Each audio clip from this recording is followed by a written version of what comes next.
Hi guys! Welcome to my channel. Share ko lang sa inyo yung bago kong biniling bag na worth it sa presyo. Tara!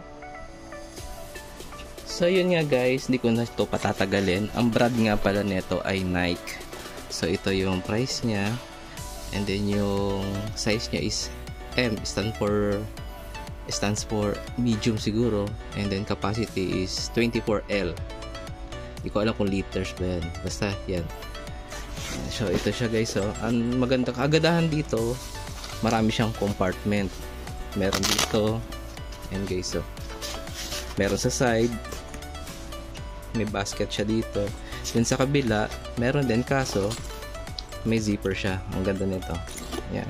Then pag binuksan mo siya, ayan, mayroon parang ganito. Hindi ko alam kung saan siya magagamit. Okay. Eh, meron din siya dito. Diba? Ang ganda ng tela nito guys. Ang lambo. Ayan. Then dito sa main, ito yung main nya. Ano guys, ang laki. Then meron din siyang ano dito, back pocket. Then net yung ano nya. Then may zipper. Sarado natin siya guys. Then meron pa siyang pang likod. Siguro lagayan ito ng laptop. Yung sa laptop. Then may pocket din siya dito. May isang medyo may kalakihan. And then meron maliliit siguro pang ballpen. Yan, malalim din siya guys. Ayun, may piso pa. Hindi kasi ginagamit ko na to guys. Tinanggal ko lang para i-demo. Ayun guys. So sobrang dami na mga bulsa na ito guys. Nakakalito. Malilito ka talaga. Tsaka guys, ito napansin ko dito sa paggamit nito. And then yung materials pala nito. Yung materials nito parang nylon siya guys. Hindi siya waterproof. Kasi sa ganyan siya. Ano kung di waterproof yan eh. Comment nyo na lang guys kung waterproof siya. Pero sa akin na hindi.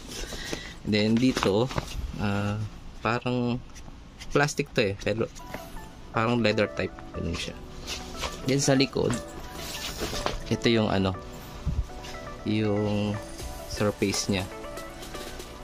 May net pero parang may foam sa loob. Ayun, pati to. Then yan guys, yung napansin ko rito habang ginagamit mo siya, kahit na mabigat yung ano, kahit mabigat siya, kasi sa ibang bag na na-experience ko, pag mabigat siya, so siyempre dito siya papasan, diba? Dito ang bigat niya sa loob. And then yung pressure nandito sa ano, nandito sa strap. And then ayun, sobrang bigat sa ano, sa balikat. Pero dito guys, yung na-experience ko, ano, pag mabigat siya, yung pressure niya, yung weight niya, parang kalat eh. Parang nakaano siya, nakapalibot siya. So hindi masyado mabigat sa balikat. Tsaka tong ano na to, yung mga foam na to guys, parang feeling ko nakakatulong siya dun eh. Nakakatulong siya guys. Tsaka ano siya, malamig siya. Malamig siya sa likod. Ayun. Bumili ako nito kasi before, yung bag na ginagamit ko ay ito. Ayan. Binili ko to noong 2013. Actually matibay to guys. Alam nyo ba yung way back natin 2012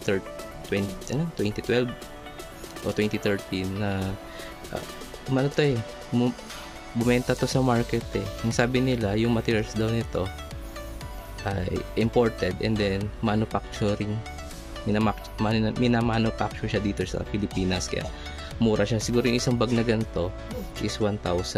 Pero kasi pag transport talaga, ano to eh, thousands to eh, mga 3,000, 2,000 yung mga original transport. Pero to nasa 1,000.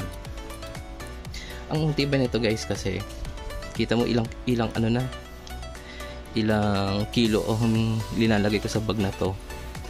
Eh kita mo guys, wala pang hablot, wala pang tastas. Pinalitan ko siya kasi guys, nakalimutan ko tanggalin yung mga pagkain sa ano, sa loob nito. And then ang ginawa nung daga, binutas guys. Oh. Grabe sila no. And guys, oh. yung ginawa nila sa bag na to. Ginagamit ko to noong 2013, 14, 15, 16, 17, 18, 19, 20, 21, 22, 23, and then 24. So 11 years, diba? 10 years ginagamit to. Ngayon siguro kailangan niya na magpahinga.